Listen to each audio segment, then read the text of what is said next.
નમસ્કાર, આપ જોઈ રહ્યા છો TV9. હું છું હાર્દિક મોદી. રાતના 10 વાગી રહ્યા છે અને તમામ મહત્વના સમાચારો પર નજર કરીશું, પરંતુ સૌથી પહેલા બ્રેકિંગ ન્યૂઝ પર નજર કરીએ. બ્રેકિંગ ન્યૂઝ જે સામે આવી રહ્યા છે ગીર સોમનાથમાં, જ્યાં આગની ઘટના બની છે.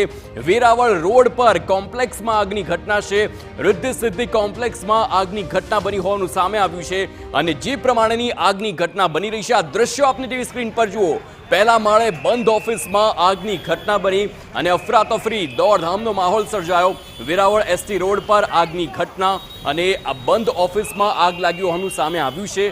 ઓફિસમાં આગ લાગવાનું કારણ હજુ પણ અકબંધ છે, પરંતુ ફાયર વિભાગની ટીમ સ્થળ પર પહોંચી અને આગ પર કાબુ મેળવવાના તમામ પ્રયાસ શરૂ કરવામાં આવ્યા છે. આ દ્રશ્યો જોઈ શકો છો કેવી રીતે ફાયર વિભાગની જે ગાડી છે તે પહોંચી ગઈ છે અને આગ પર કાબુ મેળવવાના અને પાણીનો મારો ચલાવવાના પણ તમામ પ્રયાસ છે તે હાથ ધરવામાં આવ્યા છે. પ્રાથમિક જે પ્રમાણેના દ્રશ્યો છે, બંધ ઓફિસમાં આગ લાગવાનું કારણ શોર્ટ સર્કિટ હોઈ શકે છે, તે દિશામાં પણ તપાસ હાથ ધરવામાં આવશે.